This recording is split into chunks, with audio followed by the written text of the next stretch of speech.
آج ہم انشاءاللہ بیماری سے شفا کی دعائیں آپ کے ساتھ شیئر کریں گے۔ صحت اور بیماری انسانی زندگی کے ساتھ ساتھ ہیں۔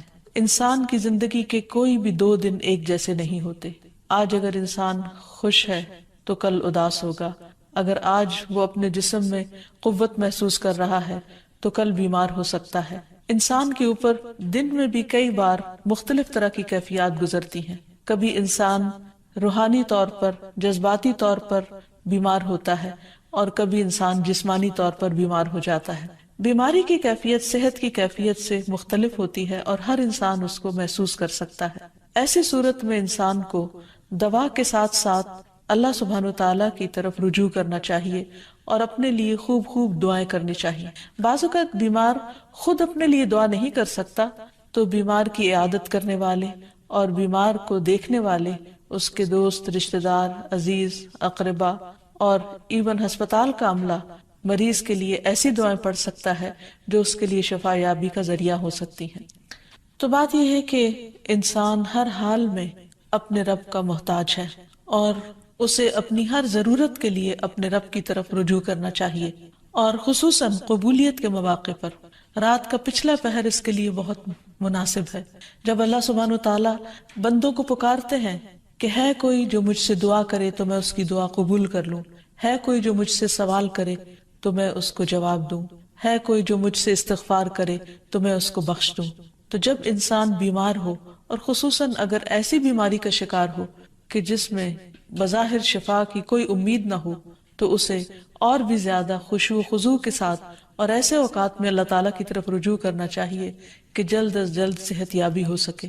اور اس سلسلے میں کبھی بھی انسان کو اللہ تعالیٰ سے مایوس نہیں ہونا چاہیے۔ پھر یہ بات یاد رہے کہ جب انسان دعا کرے تو اس سے پہلے اللہ سبحانہ وتعالیٰ کی تعریف کے کلمات کہنا نہ بھولے۔ تو آئیے آج ہم آپ کو دعا کرنے سے پہلے کچھ نئے کلمات بتائیں گے جو اللہ سبحانہ وتعالیٰ کی حمد و ثنا پر مبنی ہے۔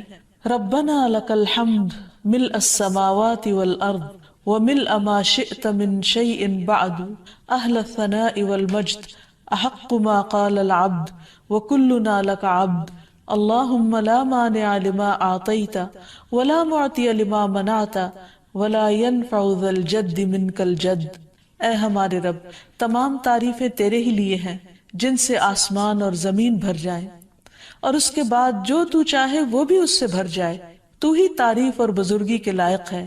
بندے جو کہتے ہیں تو ان کا سب سے زیادہ حقدار تو ہے، اور ہم سب تیرے بندے ہیں۔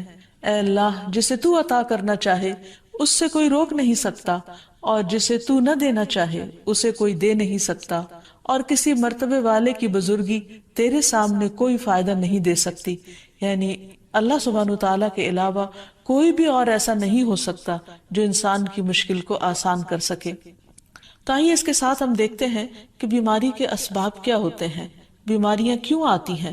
سب سے پہلی بات تو یہ کہ بیماری اللہ کے اذن سے آتی ہے۔ جب تک اللہ سبحانہ وتعالیٰ کا اذن نہ ہو، انسان پر کوئی کسی قسم کی مشکل آ نہیں سکتی۔ قرآن مجید میں آتا ہے ما اصاب من مصیبت الا باذن اللہ، جو بھی مصیبت آتی ہے وہ اللہ کے اذن سے آتی ہے اور وہ تقدیر کا حصہ ہوتی ہے، اور اس میں اللہ سبحانہ وتعالیٰ کی حکمت اور مشیت کار فرما ہوتی ہے۔ اور وہ کیا ہو سکتی ہے؟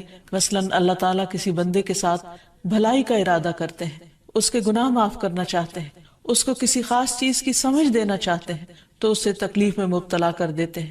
کیونکہ بعض اوقات انسان زندگی میں اتنا مصروف ہوتا ہے اپنے روزانہ کے روٹین کے کاموں میں کہ وہ ٹھہر کر، رک کر، خاموشی کے ساتھ وقفہ لیے بغیر کوئی ایسی بات سوچتا نہیں کہ جو اسے سوچنی چاہیے، جو اللہ تعالیٰ چاہتے ہیں کہ وہ سوچے۔ تو جب انسان بیمار ہو جاتا ہے تو ایک اور کنڈیشن میں آ جاتا ہے، وہ آرام کی کیفیت میں آ جاتا ہے۔ ایسی صورت میں انسان کو وہ باتیں بھی سوچنے کا موقع مل جاتا ہے جو عام طور پر وہ نہیں سوچتا۔ پھر اسی طرح ہمیں ہمارا دین یہ بھی بتاتا ہے کہ بعض اوقات انسان پر بیماری یا کوئی بھی تکلیف اس کے اپنے ہاتھوں کی کمائی سے آتی ہے، یعنی اس کا اپنا کوئی گناہ یا قصور ہوتا ہے جس کی بنا پر اسے وہ تکلیف پہنچتی ہے۔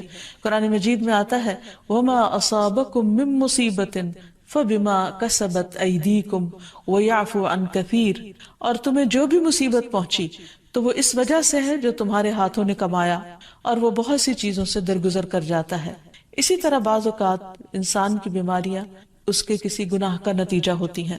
عمر رضی اللہ عنہ نے جب عباس رضی اللہ عنہ سے بارش کی دعا کرنے کے لیے کہا تو انہوں نے کہا، اے اللہ، بے شک مصیبتیں گناہوں کی وجہ سے ہی نازل ہوتی ہیں اور انہیں صرف توبہ ہٹا سکتی ہے۔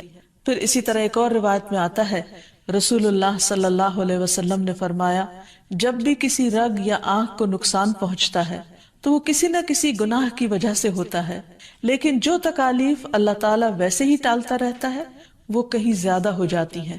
پھر اسی طرح بعض بیماریاں انسانوں کے اعلانیہ گناہوں کی وجہ سے بھی ہوتی ہیں، جیسے کہ ایک حدیث میں آتا ہے، جب کسی قوم میں بدکاری عام ہو جاتی ہے اور وہ اعلانیہ اس کا ارتکاب کرتے ہیں تو ان میں طاعون اور ایسی مختلف بیماریاں پھیل جاتی ہیں جو کہ ان سے پہلے گزرے ہوئے لوگوں میں نہ تھی۔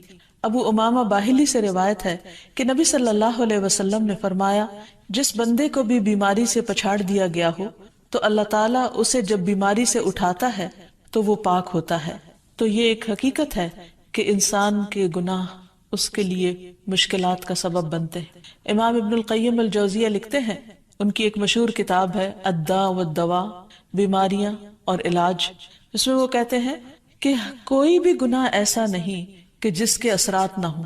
انسان سے چھوٹی یا بڑی جو بھی کوئی غلطی صادر ہوتی ہے اس کے نتیجے میں کچھ نہ کچھ اثرات اس کی زندگی پر ضرور پڑتے ہیں۔ ہاں اگر اللہ تعالیٰ معاف کر دے تو وہ اور بات ہے، ورنہ ہر گناہ کی ایک تاثیر ہوتی ہے، اور ان تاثیرات میں سے ایک چیز یہ ہے کہ انسان مختلف قسم کی بیماریوں میں مبتلا ہو جاتا ہے۔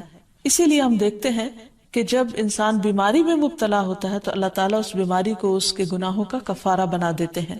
جیسے حدیث میں آتا ہے کہ جس مسلمان کو کانٹا چبھے یا اس سے زیادہ کوئی تکلیف پہنچتی ہے تو اللہ تعالیٰ اس کے ذریعے اس کے گناہوں کو اس طرح دور کر دیتا ہے جس طرح درخت سے اس کے پتے جھڑتے ہیں۔ تو اس سے ہمیں یہ پتہ چلتا ہے کہ بیماریوں کے آنے کے مختلف اسباب ہوتے ہیں۔ بیماری بہرحال جس بھی وجہ سے آئے، لیکن اصل چیز دیکھنے کی یہ ہے کہ مومن کا رویہ کیا ہے۔ مومن کو اگر کوئی کانٹا بھی چبھتا ہے تو وہ اس پر صبر کرتا ہے۔ اس لیے بیماری یا تکلیف کے آنے پر انسان کو اللہ سے راضی رہنا چاہیے، شکوہ نہیں کرنا چاہیے، کیونکہ جو اللہ سے راضی ہو جاتا ہے کسی آزمائش پر، اللہ تعالیٰ بھی اس سے راضی ہو جاتا ہے۔ پھر اسی طرح اللہ تعالیٰ کا شکر ادا کرنا چاہیے، کیونکہ بیماری اس سے زیادہ شدید بھی ہو سکتی تھی، لہٰذا انسان کو اللہ تعالیٰ جس حال میں رکھے انسان اس پر شکر گزار رہے۔ پھر یہ کہ انسان کسی بھی بیماری میں کسی بھی قسم کی ہو اور زندگی کے کسی بھی حصے میں ہو، اس میں مایوس نہ ہو، پر امید رہے کہ بیماری دور ہو جائے گی۔ پھر اسی طرح اگر بیماری طول پکڑ جائے تو انسان کو گھبرانا نہیں چاہیے، کیونکہ ہر گزرنے والا لمحہ انسان کے درجات میں اضافے کا سبب بنتا ہے اور اس کے گناہ مسلسل جھڑتے چلے جاتے ہیں حتیٰ کہ انسان بالکل پاک صاف ہو جاتا ہے۔ پھر اسی طرح انسان کو بیماری کی حالت میں دوسروں سے شکوے شکایات نہیں کرنے چاہیے، کیونکہ بیماری اللہ کے اذن سے آتی ہے، اور جب انسان ہر ایک کے آگے رونے لگتا ہے تو گویا وہ اللہ تعالیٰ کا شکوہ کر رہا ہوتا ہے، جو چیز اللہ تعالیٰ کو پسند نہیں۔ پھر اسی طرح منہ سے برے الفاظ نہیں نکالنے چاہیے، بیماریوں کو کوسنا نہیں چاہیے، اور پھر ایسے الفاظ نہیں ادا کرنے چاہیے کہ مجھے لگتا ہے کہ اس بیماری میں میری زندگی چلی جائے گی، یا یہ کہ کسی مریض کی عیادت کے لیے جا کر اس کو اس قسم کی بات نہیں کرنی چاہیے، خواہ کتنی ہی خطرناک بیماری کیوں نہ ہو، ہمیشہ اسے امید دلانے چاہیے، کیونکہ مایوسی کے الفاظ اور برے بھلے اور منفی قسم کی باتیں اللہ تعالیٰ کو پسند نہیں، اور انسان ویسے بھی جیسے سوچتا ہے پھر اس کے ایکشن اس کے مطابق ہونے لگتے ہیں۔ اب یہ ہے کہ انسان بیماری میں دوا ضرور کرے، کیونکہ حدیث میں آتا ہے کہ اللہ تعالیٰ نے کوئی بیماری ایسی نہیں اتاری جس کے لیے دوا نہ اتاری ہو۔ ہاں جسے معلوم ہو اسے معلوم ہوتا ہے، اور جسے نہیں معلوم ہوتا اسے نہیں معلوم ہوتا۔ بعض اوقات اللہ تعالیٰ ڈاکٹر کے دل میں ڈال دیتا ہے اور اس کا علاج اس کو سمجھ میں آ جاتا ہے، اور بعض اوقات وہ بیماری لا علاج ہوتی ہے، حالانکہ اس کا علاج موجود ہوتا ہے مگر کسی کو بھی علاج سمجھ میں نہیں آتا۔ بہرحال نوعیت کچھ بھی ہو تو علاج ضرور کراتے رہنا چاہیے، اور کبھی مایوس نہیں ہونا چاہیے کہ اس بیماری کا علاج ہو نہیں سکتا، نہیں، ایک کے بعد ایک کوشش انسان کرتا رہے، اور جب اللہ کا اذن ہوگا بیماری دور ہو جائے گی۔ اور اس کے ساتھ ساتھ انسان یہ بھی یقین رکھے کہ شفا اللہ کے ہاتھ میں ہے، کسی ڈاکٹر کے ہاتھ میں نہیں، کسی انسان کے ہاتھ میں نہیں، کیونکہ جب تک اللہ کا اذن نہ ہو شفا نہیں ہو سکتی۔ خواہ کوئی کتنا بھی بڑا ڈاکٹر کیوں نہ ہو. اسی لیے نبی صلی اللہ علیہ وسلم کی دعاؤں کے آخر میں آتا ہے کہ لا شفا الا شفا، کوئی شفا نہیں مگر تیری ہی شفا، یعنی جو اللہ سبحانہ وتعالی اپنے بندے کو شفا عطا کرے. پھر اسی طرح یہ ہے کہ حضرت ابراہیم علیہ السلام نے اللہ سبحانہ وتعالی کے بارے میں فرمایا تھا کہ وَإِذَا مَرِضْتُ فَهُوَ يَشْفِينِ، کہ جب میں بیمار ہوتا ہوں تو وہی مجھے شفا دیتا ہے، یعنی اللہ تعالیٰ ہی اس بیماری کو دور کرتا ہے. اسی طرح ایک اور روایت سے بھی پتہ چلتا ہے کہ شفا دراصل اللہ سبحانہ وتعالیٰ کے ہاتھ میں ہے.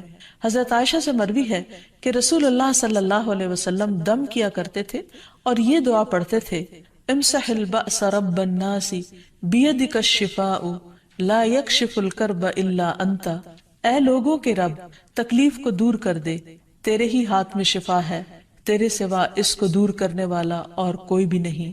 پھر اسی طرح انسان جب کسی بیمار کی عادت کے لیے جائے تو اس پر بھی دعا پڑھے اور اس کے لیے دعا کرے.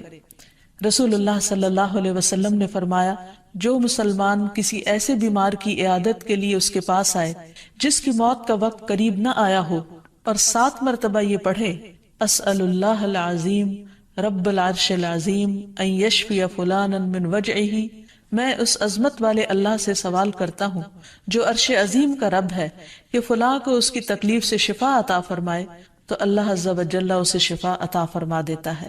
اور پھر ہم دیکھتے ہیں کہ تمام انبیاء اپنی بیماریوں میں تکلیفوں میں اللہ تعالیٰ کو پکارتے تھے، جیسے